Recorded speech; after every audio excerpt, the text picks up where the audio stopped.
여야 대선 후보 간의 공약 대결이 한창인 가운데 이재명, 윤석열 두 후보가 설 연휴 전에 TV 토론을 하기로 합의를 했습니다. 대선 민심에 어떤 변수가 될지 전국 상황 최진봉 성공회대 교수와 살펴보도록 하겠습니다. 어서 오십시오. 안녕하세요. 먼저 두 양당 후보의 공약 발표 내용을 한번 좀 들어보겠습니다. 이재명 후보는 재건축, 재개발 완화인데 용적률 500%까지 이제 던졌습니다. 한번 내용을 들어보시죠. 네. 부동산 문제로 인해서 정부와 더불어민주당에 실망하고 계신 점을 너무 잘 알고 있습니다. 집권 여당의 대선 후보로서 큰 책임감을 느낍니다. 역대 민주정부는 재개발, 재건축을 과도하게 억제한 측면이 있습니다. 그러나 재개발, 재건축을 금기시하지 말고 국민의 주거 상향 욕구도 존중해야 합니다.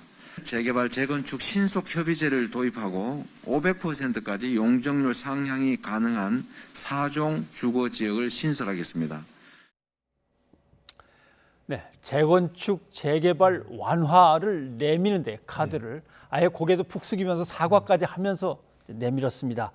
그러면 이제 완전히 지난 정부 서울시 정책하고는 선을 긋겠다는 건데 그만큼 수도권에서 아무튼 부동산 민심이 심각한 거죠. 민주당으로서는 특히. 예, 맞습니다. 지난 이제 서울 재보궐선거, 서울시장 재보궐선거에서도 민심이 그렇게 확인이 됐고요. 이제 뭐 민주당에 있는 분들도 대부분 문재인 정부의 여러 가지 정책, 잘한 정책도 많지만 실패한 정책을 부동산 정책으로 보고 있지 않습니까? 공급 확대가 이루어져야 되고 그러기 위해서는 또 공급 확대를 하되 지금 논란이 되고 있는 건 뭐냐면 젊은 층이나 좀 취약계층들이 입지가 좋은 곳에 집을 갖기를 원해요. 그렇죠. 그러니까 뭐 신도시 개발하면 교통망이나 인프라가 제대로 구축이 안 된 상태 아니겠습니까? 그럼 결국 입지가 좋은 지역에 더 많은 집을 공급하려면 용적률을 올리거나 재건축, 재개발을 해야 되는 상황이거든요. 근데 사실은 이게 부동산 투기로 이어질까 봐 문재인 정부에서는 억제를 해왔던 게 사실입니다. 네. 근데 이재명 후보는 이 부분을 좀 이제 차별화를 하겠다는 겁니다. 이제 국민들의 민심을 이길 수는 없으니 국민들이 원하는 것처럼 정말 인프라가 어느 정도 갖추어졌고 살기도 편한 곳에 더 많은 집을 공급하는 게 목표이기 때문에 그 방법은 결국 재건축, 재개발을 더 활성화하는 방법밖에 없다. 이렇게 판단을 내린 것 같고요. 아마 민주당이 실망한 정권 심판론이 지금도 높은 상황 아니겠어요? 그러다 보니까 이재명 후보의 지지율이 박스권에 갇혀 있는 듯한 모습입니다. 이걸 탈피하기 위해서는 결국 중도층이라든지 아니면 떠나간 민심, 즉 정권 심판론의 그런 그 구도에 의해서 영향을 받고 있는 분들을 다시 끌어오기 위해서는 결국 문재인 정부의 차별화가 필요했고 그것이 가장 이제 실패했다고 볼 수 있는 부동산 정책의 차별화를 통해서 드러났다 이렇게 볼 수 있겠습니다. 알겠습니다. 자, 국민의힘 윤석열 후보 쪽 공약을 이제 살펴보면 민생 정책 행보를 이제 계속 이어가고 있는 중인데 오늘은 에너지 얘기를 꺼내면서 전기요금 공약을 내놨습니다. 예, 한번 좀 들어보시죠. 우선 저는 전기요금 인상 계획을 전면 백지화하겠습니다. 그중에서도 전기요금을 무리하게 인상하면 국민에게 큰 타격을 줍니다. 탈원전과 태양광 비리도 조사하여 문제점을 밝히고 바로 잡을 것입니다. 윤석열 정부는 이념과 진영 논리가 아니라 공정과 상식에 근거한 전력 공급 계획을 수립하겠습니다.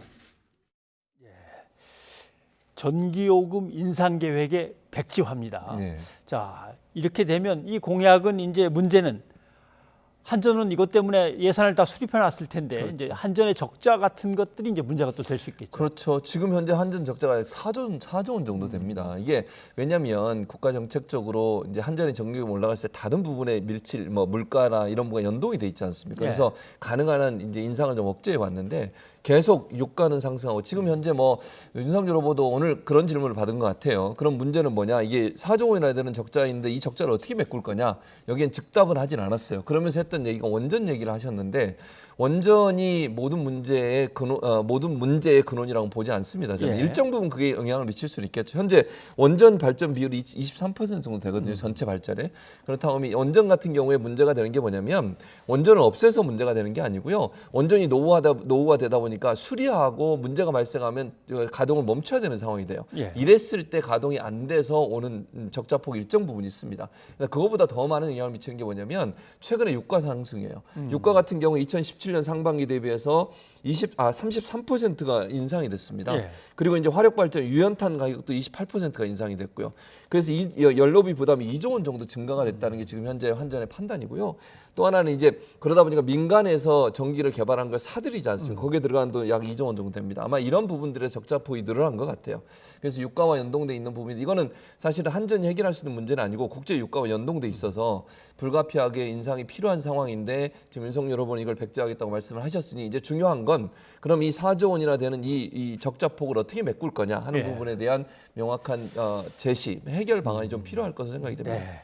일단은 민생 공약을 내걸면서 요새 물가가 워낙 이것저것 다 오르니까 예. 예, 정부가 나름대로 어떻게든 완화시킬 수 있는 것들은 좀 억제해 놓겠다라고 하는 게 이제 윤 후보의 공약이었습니다. 그런데 둘 다 이제 리스크가 또 새로 생긴 게 있습니다. 이재명 후보는 변호사비 대납 의혹 제보를 했던 그 제보자가 사망하고 말았고, 윤석열 후보는 또 김건희 씨의 통화 녹음 7시간짜리가 방송사로 건너가서 거기서 어떤 또 보도물이 나올 건가 하는 게 이제 가장 긴장되는 건데, 여야의 목소리를 한번 좀 들어보죠. 예. 이재명 후보와 직간접적으로 연관된 이들이 한 달여 사이에 3명이나 사망했습니다. 가히 연쇄 간접 살인 사건이라고 해도 과언이 아닙니다. 개인의 슬픈 이 죽음도 정쟁에 도움이 된다면 이 흑색 선전에 이용하는 이 국민의힘, 참 그 뿌리가 의심됩니다.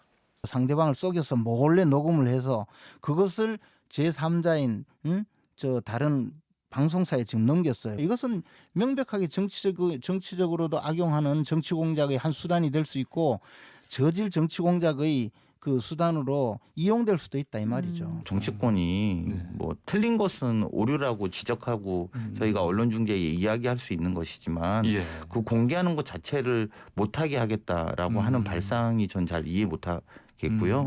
두 번째는 이게 영부인이 될 수 있는 사람에 대한 검증 과정 아니겠습니까? 예.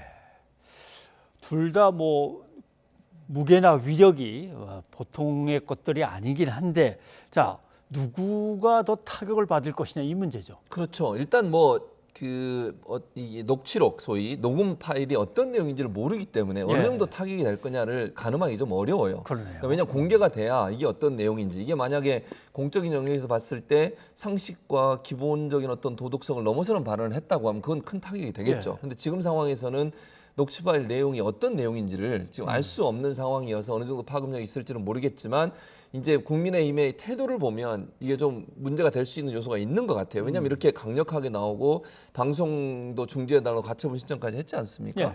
이런 상황이라면 이게 만약에 공개가 됐을 때 상당히 큰 타격이 될 수 있다라고 하는 예측은 가능할 것 같습니다. 그래서 그런 부분이 제가 볼 때는 이제 새로 나오는 문제이기 때문에 이 문제는 좀 파급력이 클 가능성이 있다는 예상이 들고요. 다만 이제 이재명 후보 같은 경우에는 이재명 후보와 직접적인 연관이 있는 건 아닙니다. 이제 말씀하신 것처럼 이재명 후보가 변호사 대납을 했다고 주장하시는 분이 그분이 이제 수사를 받고 있습니다. 이유는 뭐냐면 그분과 함께 녹음하는데 같이 있었던 분, 최모 씨라는 분이 있고 또 이모 변호사가 있는데요. 이 최모 씨가 입장을 바꿔서 진술서를 제출했는데 그건 일부러 짜고서 한 거다. 그러니까 대납 의혹에 대해서 얘기한 게 아니라 다른 사람의 변호를 하기 위해서 돈을 좀 부풀리기 위해서 마치 더 많이 받은 것처럼 짜고서 얘기하는 과정에서 그 녹취록을 가지고 이 이제 사망하신 분이 그걸 이제 이재명 후보가 많이 받은 것처럼 예컨대 얘기했다라고 해서 지금 고소가 들어갔고요. 그리고 이제 수원지검에서 조사를 하고 있었거든요. 그 상황에서 이제 이분이 안타까운 선택을 하셨기 때문에 이게 이재명 후보와 직접적인 연관이 있다, 저는 그렇게는 보지 않습니다. 그리고 뭐 좀 야당에서는 뭐 간접 살인 이런 얘기까지 하시는데 뭐 아무런 증거도 나온 게 없고, 오늘 경찰의 발표에 따르면 본인이 이제 아무튼 병사 하신 걸로 알려지고 있어서 이거 너무 지나친 음모론이 아닌가 하는 생각이 들어서, 어쨌든 두 가지를 그냥 비교해 본다고 하면 아무래도 이 김건희 씨의 녹음 파일이 어떤 내용이냐에 따라서 조금 더 파급력이 크지 않을 그런 예상을 할 수 있을 것 같습니다. 알겠습니다. 그럼 뭐 이제 그건 일요일까지 기다려서 뭐 들어보든지 아니면 그 전에 법원이 가처분 신청을 어떻게 인용하는지도 좀 봐야 되니까 그건 뭐 아직 더 지켜봐야 될 문제입니다. 그런데 이제 지지도를 보면 아직 결정 못했다, 잘 모르겠다라고 하는 사람들이 이제 서서히 한쪽씩 자기의 선택을 찾아서 가고 있습니다. 예. 보면은 안철수 후보는 계속 상승하는 것 같고 이재명 후보도 뭐 살짝 상승한 정도로 나온 것도 있고 좀 지지율 조사 결과 얘기를 좀 해보죠. 예, 일단은 이재명 후보 같은 경우는 큰 변화가 없어요. 그래서 이제 그게 이재명 후보 입장에서는 이걸 뛰어넘어야 되는 상황이거든요. 40%대로 들어가야 되는데 진입이 안 되고 있어서 정체기를 볼 수 있을 것 같고 윤석열 후보도 이 지금 화면에 보이는 이 여론조사 결과 보면 큰 차이가 없습니다. 예. 지금. MBS 조사군요. MBS 조사인데 큰 차이가 없는 걸로 보여지고 다만 안철수 후보의 지지율이 지금 올라가고 있지 않습니까? 예. 이게 이제 관건인데 14% 정도 지금 조사에 나왔는데 지난번 조사보다 2% 또 상승을 했습니다. 앞으로 상승할 여력은 충분히 있다고 보여지는데요. 이게 결국 이제 야권의 단일화라고 하는 새로운 이슈를 강하게 부각시키게 만드는 요소로 작용하고 있다고 볼 수 있을 것 같습니다. 왜냐하면 안철수 후보는 현재 보수 진영의 후보군 중에 한 분으로 분류가 되고 있기 때문에 단일화를 한다면 윤석열 후보가 할 가능성이 높아지거든요. 예. 그랬을 때 지지율이 높아지면 높아질수록 단일화에 대한 압박은 커질 것이고 윤석열 후보도 지금 이 조사에서만 보면 전주와 이번 주와 별 차이가 없어서 예. 저 지지율을 끌어올리는 것이 어렵다고 하면 결국 단일화를 선택할 수밖에 없는 상황이다. 예. 그러면 아마 안철수 후보와 윤석열 후보의 단일화가 더 강하게 이슈화되는 그런 상황이 될 것으로 예상이 되고 있습니다. 단일화 압박이 선까지 못 가고 도로 내려올 수도 있고 예. 압박선까지 갈 수도 있고 중간에 어정쩡하게 걸칠 수도 있고 그렇죠. 변수들은 좀 남아 있습니다. 그런데 이제 이재명, 윤석열 두 후보는 텔레비전 앞에 나와서 둘이 양자 토론을 한번 합시다라고 이제 합의를 봤습니다. 그렇습니다. 자, 설 민심 상당히 변수가 될 것 같아요. 그렇죠. 아무래도 이제 설 전에 토론을 하기로 합의를 했거든요. 예. 근데 설 민심에는 상당히 영향을 미칠 수 있고요. 설 민심이 왜 중요하냐면 선거 바로 거의 한 달 전이거든요. 예. 그런 상황이라면 이 지지율 추이가 크게 변동 없이 끝까지 갈 가능성이 있습니다. 왜냐하면 예전의 대선 결과를 보면 대체적으로 한 달 전에 그 지지율이 변함없이 갔던 경향이 많아요. 예. 경향성이 그렇다는 말씀을 드리는 겁니다. 그렇기 때문에 설에 어떤 결과가 나오느냐에 따라 상당히 양측이 긴장할 수밖에 없는데 토론을 통해서 그 부분에 영향을 미칠 가능성이 있죠. 왜냐하면 토론에서 어떻게 반응하냐, 또 서로가 양측에 대해서 주장했던 것들에 대해서 공격도 하고 질문도 하고 답변도 듣고 가는 과정에서 얼마나 국민을 잘 설득해내느냐에 따라서 그분들의 자질이 평가받을 수 있다고 생각을 합니다. 네. 즉 후보가 준비된 후보인지 국정을 운영할 만큼의 능력을 갖고 있는지 하는 부분에 대해서 국민들이 볼 수 있는 아주 좋은 기회이기 때문에 이 토론이 어떻게 진행되느냐에 따라서 설 민심에 상당히 큰 영향을 미치고 이것이 대선의 결과에도 지대한 영향을 미칠 가능성이 있다고 보여집니다. 네. 그런데 지난번 대선 토론 때 TV 방송 토론을 하면서 예. 양당의 두 후보 말고 이제 안철수, 심상정 이런 후보들이 상당히 반응이 좋았거든요. 그랬었죠. 지지율도 상당히 높았던 후보도 물론 있고 이렇게 되니까 이 두 후보만 하고 나머지 사람들을 완전히 배제한 채로 몇 번을 한다면 이거는 뭔가 불공평하지 않냐라는 문제도 있고 안철수 후보 쪽에서는 강하게 어필하는 것 같습니다. 그렇습니다. 강하게 어필할 수 없는 게 본인이 지금 지지를 끌어올려야 야권 단일화에서 유리한 지점을 가질 수 있는데 이 토론에서 만약 본인이 배제된 상태 두 분만 양당만 하게 되면 본인에 대한 주목도는 떨어지지 않겠습니까? 그렇죠. 그렇게 되면 지지율에 영향을 미칠 수밖에 없고 그래서 아마 강하게 어필을 하시는 것 같아요. 지금 현재는 법으로 보면 선관위 주최하는 토론에는 안철수 후보가 반드시 들어가야 돼요. 예. 그런데 지금 문제는 뭐냐면 방송사 주최로 하는 경우 이런 경우는 반드시 들어갈 필요는 없습니다. 이게 법적으로 제도화되어 있지 않습니까? 그러니까 공직선거법에 보면 지금 현재 직전 각종 선거에서 3% 이상의 득표를 얻은 정당의 후보 그리고 지지율이 5% 이상을 차지하는 후보 그리고 5인 이상의 국회의원이 있는 정당의 예. 후보 이런 분들은 의무적으로 들어오게 되는데 이건 선관위가 주최하는 토론에 한정돼 있습니다. 그러니까 방송사가 주관해서 토론을 하게 되면 이 원칙을 안 따른다고 해서 문제는 없거든요. 그러니까 안철수 후보 입장에서 지금 방송사가 주관해서 토론을 하게 되면 본인이 빠질 수 있는 상황이라 그 부분에 대해서 지금 어필을 하고 있는 상황이고요. 뭐 국민들이 볼 때는 방송사 입장에서는 이런 것 같아요.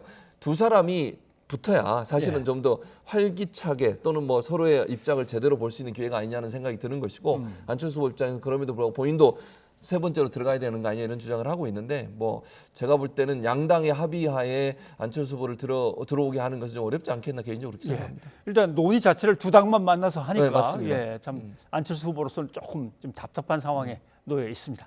예, 최 교수님 오늘 여기까지 듣겠습니다. 고맙습니다. 감사합니다.